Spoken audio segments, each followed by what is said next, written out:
हर खबर पर होगी आपकी पकड़। डाउनलोड कीजिए ABP live app. Delhi border पर जमे किसानों के आंदोलन का आज छठा दिन। किसानों ने की दिल्ली 5 पॉइंट सील करने की तैयारी। सरकार ने आज दोपहर बातचीत के लिए बुलाया। केंद्रीय कृषि मंत्री नरेंद्र तोमर के मुताबिक आज दोपहर 3 बजे विज्ञान भवन में किसान प्रतिनिधियों से बातचीत होगी। किसान नेताओं को मिला सरकार से आज बातचीत का न्योता। किसान नेता बोले, सुबह 8 बजे हमारी बैठक, उसमें हम सरकार के न्योते पर कोई फैसला लेंगे। सरकार और किसान संगठनों के बीच जो बातचीत होगी उनमें उन सभी नेताओं को बुलाया गया है जो पहले दौर की बातचीत में भी शामिल रहे थे। दिल्ली पुलिस ने 27 नवंबर को सिंघू बॉर्डर पर हुए टकराव में किसानों के खिलाफ दंगे का केस दर्ज किया। अलीपुर थाने में एफआईआर। किसानों पर पुलिस पर पथराव और दिल्ली में जबरन घुसने का आरोप।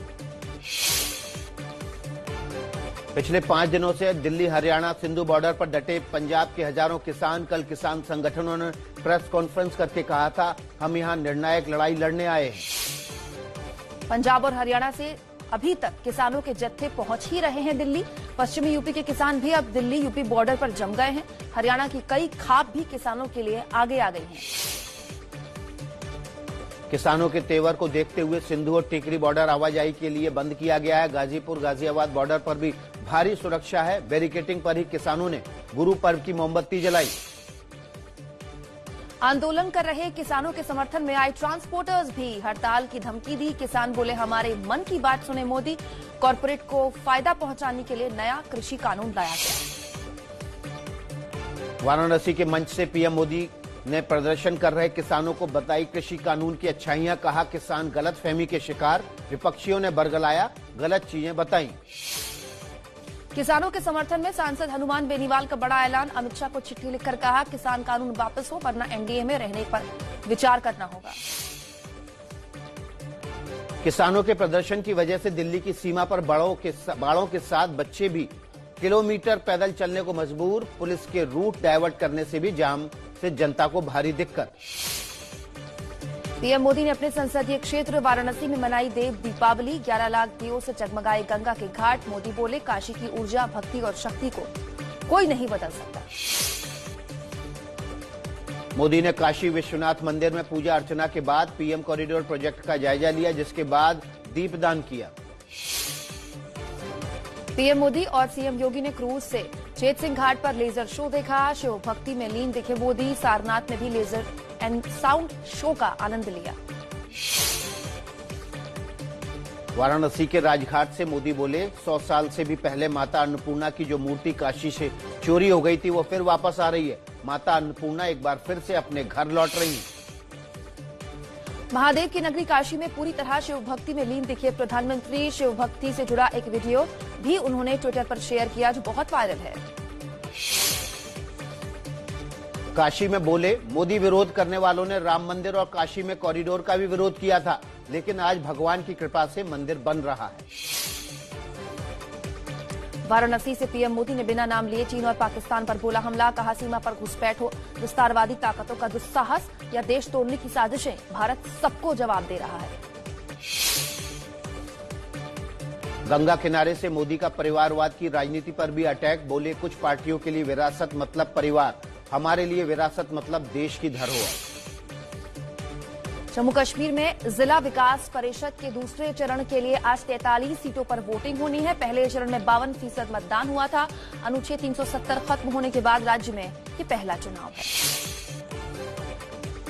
जेएनयू की पूर्व छात्रा नेता सहला रशीद के पिता ने बेटी को बताया एंटी नेशनल। डीजीपी को लिखी चिट्ठी। 3 करोड़ रुपए गैरकानूनी तरीके से लेने के आरोप लगाए। बेटी शहला से जान का खतरा भी बताया।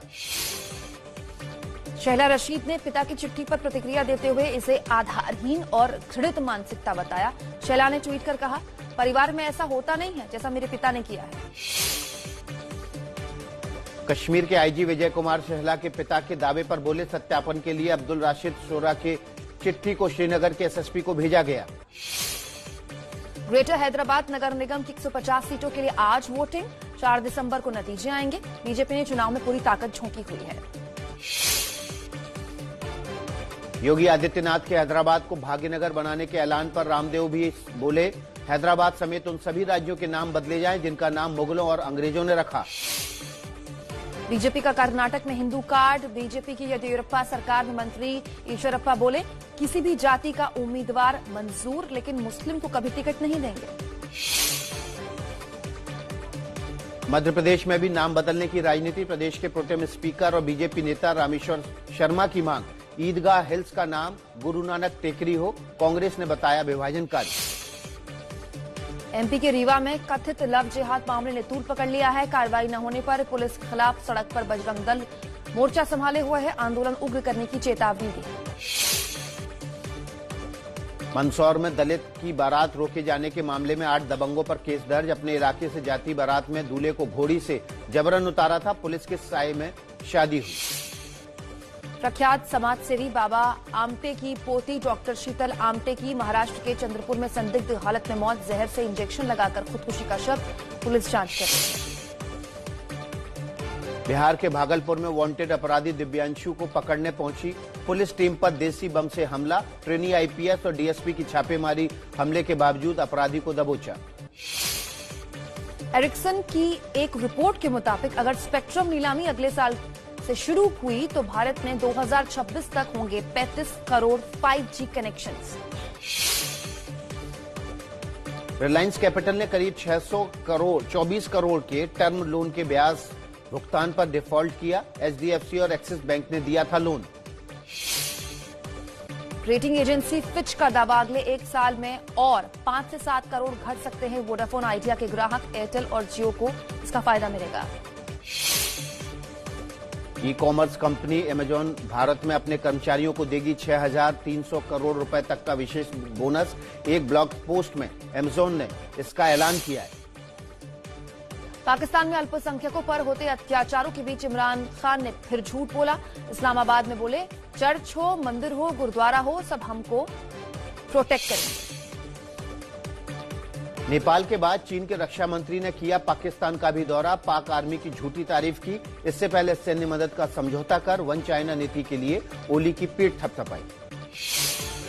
बहरीन में फॉर्मूला 1 रेस के दौरान 250 की स्पीड पर 2 हिस्सों में टूटी कार, फिर आग के गोले में बदली, मौत के मुंह से बचे फ्रांसीसी ड्राइवर, रुमेन हाथ और टखना जला। रंग लाई अमेरिकी पॉप स्टार चेर की पहल, दुनिया के सबसे अकेले हाथी कावन को तन्हाई से मिला छुटकारा। 35 साल बाद पाकिस्तान से कंबोडिया अपने साथियों के बीच पहुंचा।